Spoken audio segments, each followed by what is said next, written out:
सुलेखा की शादी रायपुर में सुभाष के साथ 4 साल पहले हुई थी। सुभाष बहुत ही अड़ियल स्वभाव का था। सुभाष अक्सर सुलेखा को ताने मारता कि 4 साल की शादी में अभी तक एक भी बच्चा उसने पैदा नहीं किया। सुलेखा बहुत दुखी रहने लगी। एक दिन सुभाष सुलेखा को छोड़कर चला गया। सुलेखा को पता चला कि सुभाष दूसरी शादी करके किसी और के साथ रहने लगा है। सुलेखा को कुछ समझ नहीं आया कि इतना बड़ा दुख लेकर वो अपनी माँ के पास कैसे जाए, क्योंकि उसकी बूढ़ी माँ पहले ही बीमार रहती थी। पर सुलेखा के पास कोई और चारा नहीं था। वो अपनी माँ के घर चली जाती है। सुलेखा की माँ, बेटी तू अचानक क्या हुआ और दामाद जी नहीं आए? सुलेखा, माँ वो मुझे छोड़कर चले गए। उन्होंने किसी और से शादी कर ली क्योंकि मैं उन्हें बच्चा नहीं दे पाई। सुलेखा रोने लगती है। उसका दुख देखकर जानकी सदमे में रहने लगती है। सुलेखा को 1-2 दिन ही आए हुए होते हैं। अचानक एक दिन काम करते हुए सुलेखा बेहोश हो जाती है। जानकी बारबड़ा में रहने वाले हकीम को बुलाती है। हकीम, आपकी बेटी माँ बनने वाली है, ये पेट से है। जानकी, क्या? हकीम जी, मेरी बेटी माँ बनने वाली है। सुलेखा, माँ मैं क्या करूँ? मेरा जीवन एक ऐसे दोहराए पर आकर खड़ा हो गया है जिसमें पीछे मुड़ने का कोई फ़ायदा नहीं। मुझे अब इस बच्चे के लिए खुद जिम्मेदारी संभालनी है। एक गर्भवती माँ का प्यार मेरे बच्चे को माँ बाप दोनों का प्यार देगा। सुलेखा के साथ जो भी गलत हुआ था वो उसे दोबारा याद नहीं करना चाहती थी। धीरे धीरे दिन बीतने लगे। सुलेखा को पैसे की ज़रूरत थी, इसीलिए वो घरों में चौका बर्तन का काम करने लगी। सारा दिन घरों में काम करके वो थकी हारी घर लौटती थी। गर्भवती होने के कारण उसे काम करने में तकलीफ तो होती थी, पर उसे बच्चे के लिए मेहनत करनी थी। 9 महीने बाद सुलेखा एक बेटे को जन्म देती है। बेटे को देखकर सुलेखा की आंखों में खुशी के आंसू आ जाते हैं। बेटे के जन्म से मानो उसे जीने का सहारा मिल जाता है। पर सुलेखा की माँ उम्र और बीमारी के चलते बेटी का साथ नहीं निभा पाती। सुलेखा की माँ का देहांत हो जाता है। सुलेखा माँ के बिना अधूरी हो गई थी। सुलेखा ने दोबारा काम पर जाना शुरू कर दिया। अब वो बेटे सुमित को भी काम पर साथ ही लेकर जाती थी।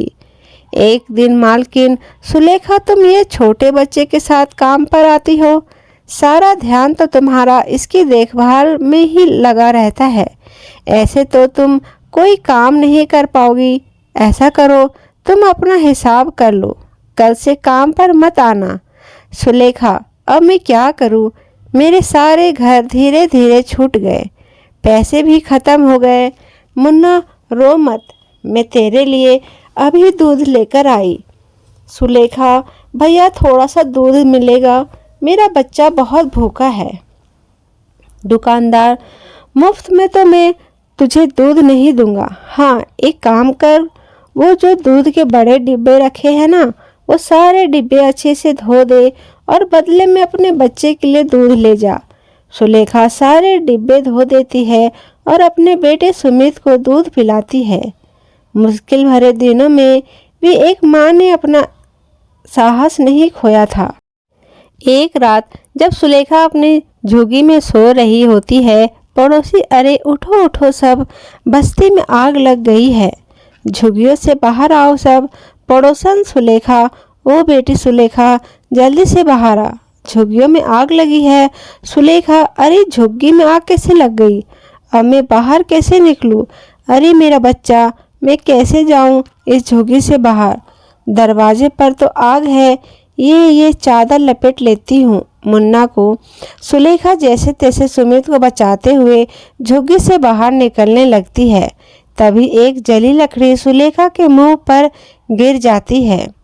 सुलेखा अपनी परवाह किए बिना सुमित को झुग्गी से बाहर सुरक्षित ले आती है, पर सुलेखा का मुंह एक तरफ से आग की वजह से जल जाता है। सुलेखा के पास इतने पैसे नहीं थे कि वो अपने चेहरे का इलाज करवा पाए, इसीलिए उसका चेहरा देखने में भद्दा हो जाता है। पर सुलेखा इस बात की बिल्कुल परवाह नहीं करती। उसे यही सुकून होता है कि उसने अपने बेटे की जान बचाई और भगवान की कृपा से उसके बेटे को कोई नुकसान नहीं पहुंचा। दिन बीतने लगते हैं। अब सुमित स्कूल जाने लगा था और सुलेखा चाहती थी कि सुमित पढ़ लिखकर बहुत ही बड़ा आदमी बने। इसीलिए वो दिन रात मजदूरी करके मेहनत करती रहती। एक दिन सुमित, अरे राजू आजा, रुक, मैं अभी अपनी कॉपी लेकर आया, तब तक तू कमरे में बैठ। राजू, नहीं सुमित, तू मुझे कॉपी यहीं दे दे, मैं अंदर नहीं आ रहा।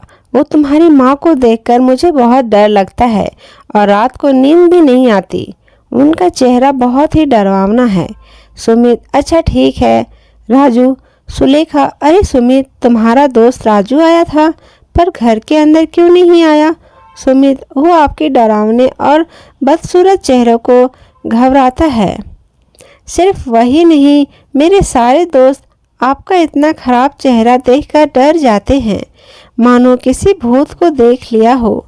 तभी मेरा कोई दोस्त मेरे घर आने के लिए हाँ नहीं बोलता। आपकी वजह से मुझे बहुत शर्मिंदगी महसूस होती है।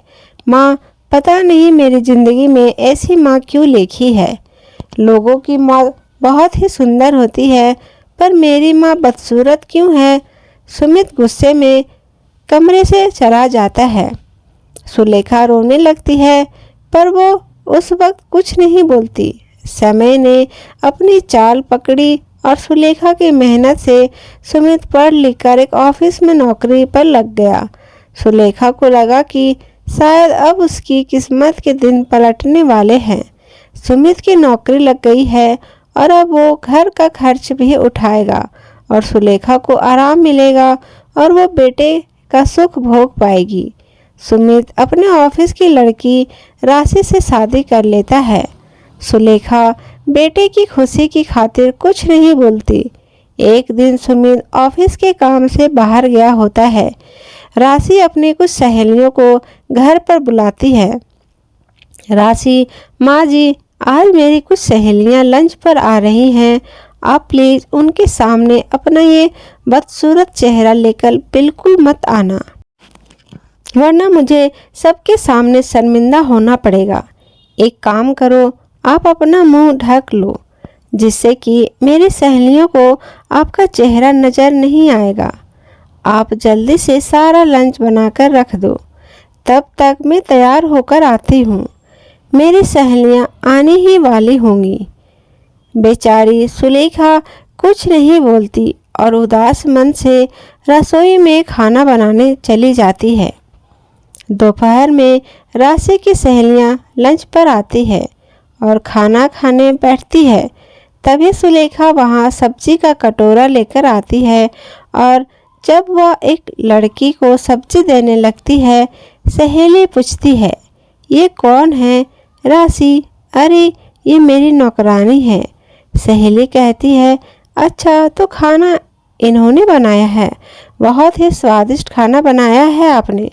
राशि के मुंह से नौकरानी सुनकर सुलेखा घबरा जाती है और उसके हाथ से सब्जी लड़की के कपड़ों पर गिर जाती है। लड़की सुलेखा का मुंह देख लेती है और जड़ जाती है। उसकी चीख निकल जाती है, सहेली, कितना बदसूरत चेहरा है, मुझे नहीं खाना इनके हाथ का खाना। फ्रेंड्स, आपने इनका चेहरा देखा है? अगर देखोगे तो 10 दिन तक सो नहीं पाओगे। राशि, अरे ऐसे कैसे तुम लोग जा सकती हो, खाना तो पूरा खाकर जाओ। सहेली, नहीं, हमें अब भूख नहीं है, हम लोग अब चलते हैं। राशि गुस्से में कहती है, करा दी ना मेरी बेइज्जती मेरी सहेलियों के सामने। मैंने कितनी बार कहा था, अपना ये मनहूस चेहरा मेरी सहेलियों के सामने बिल्कुल मत लाना, पर आपने मेरी एक नहीं मानी। आने दो सुमित को, मैं अब इस घर में एक पल भी नहीं रह सकती। सुमित के आने के बाद राशि तरह तरह की बातें बनाकर सुलेखा के खिलाफ उसे भड़काती है। राशि सुमित, अब मैं एक पल भी इस घर में और नहीं रह सकती। अगर तुमने अलग रहने का फैसला नहीं लिया तो मैं तुम्हें छोड़कर अपने मम्मी पापा के घर चली जाऊंगी। सुमित, माँ, हम और अब आपके साथ नहीं रह सकते। हमारा भी अपना जीवन है, हमारा भी अपना अलग परिवार बनेगा।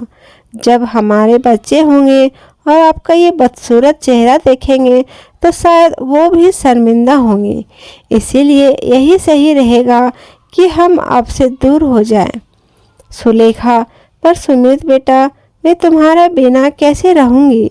मेरा तो जीवन ही तुमसे है बेटा।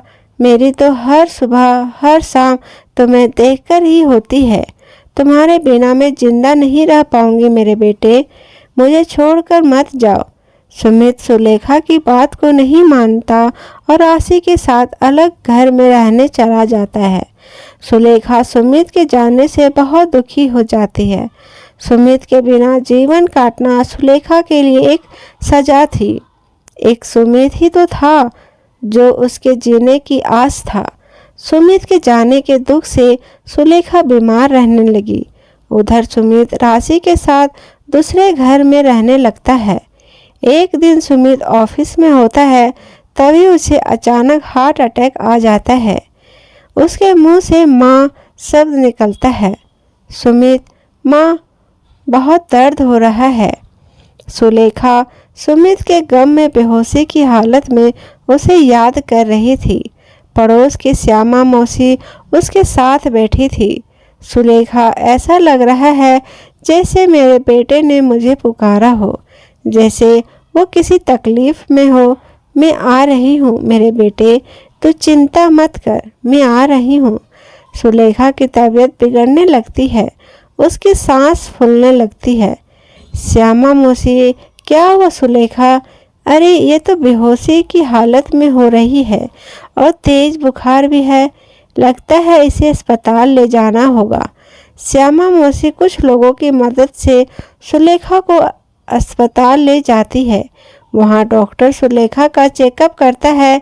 तभी एक नर्स वहाँ आती है। नर्स, डॉक्टर, एक इमरजेंसी केस आया है। कोई मिस्टर सुमित है, उनकी वाइफ मिसेस राशि उसके साथ है। सुलेखा, मेरा बच्चा सुमित। सुलेखा, डॉक्टर, पहले आप उन्हें देखो, मेरी चिंता मत करो। डॉक्टर सुमित को देखने लगता है तो राशि कहता है, डॉक्टर देखिए, हमें जल्दी ही एक हार्ट की ज़रूरत है।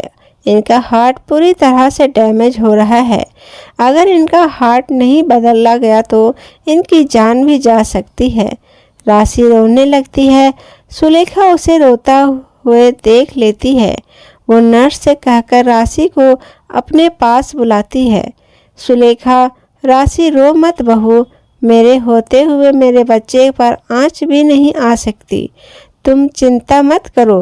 राशि रोते हुए सुमित के पास चली जाती है। सुमित की तबीयत का सुनकर सुलेखा की तबीयत बिगड़ने लगती है, उसकी सांस फूलने लगती है। वो डॉक्टर से कहती है, सुलेखा, डॉक्टर, मुझे पता है मैं अब नहीं बचूंगी। आप मेरा एक काम करना, मेरा ये दिल मेरे बच्चे को दे दो, मेरे सुमित को बचा लो। कुछ समय बाद सुमित की तबीयत में सुधार आता है। Doctor, oh good mister Sumit, अब आप कैसा फील कर रहे हैं? राशि, आप बिल्कुल खतरे से बाहर हैं। डॉक्टर ने कहा है आपको कुछ ही दिनों में छुट्टी मिल जाएगी। सुमित, राशि, मुझे किसने बचाया? मुझे बताओ। उनका मुझ पर एक बहुत बड़ा एहसान है। डॉक्टर, सुमित, आपकी माँ अस्पताल में थी जब आपको लाया गया। उनकी तबीयत बहुत ज़्यादा खराब थी। जब उन्होंने आपके बारे में सुना, आज जो दिल आपके अंदर धड़क रहा है वो आपकी माँ का है। सुमित, माँ, इतना बड़ा बलिदान मुझ पापी के लिए? क्यों माँ, क्यों? मुझे माफ़ी मांगने का हक भी नहीं दिया। माँ, मेरी ज़िंदगी बचाने के लिए तुमने अपनी पूरी ज़िंदगी लगा दी। माँ, मुझे माफ़ कर दो। माँ, मुझे माफ़ कर दो। श्यामा मौसी, सुमित बेटा, तुम अपनी माँ का बलिदानों का कर जीवन भर नहीं चुका सकते। तुम अपनी माँ के जिस चेहरे को बदसूरत कहते थे, उस चेहरे पर जले का निशान बचपन में तुम्हें आग से बचाते हुए सुलेखा को मिला था। वो खुद ही चपेट में आ गई थी, पर तुम्हारी माँ ने तुम्हें कुछ होने नहीं दिया। सुमित श्यामा मौसी की बात सुनकर बहुत रोता है। राशि भी अपने किए पर बहुत दुखी थी। सुमित गंगा घाट पर माँ की अस्थियों को प्रभावित करता है और हाथ जोड़कर क्षमा मांगता है।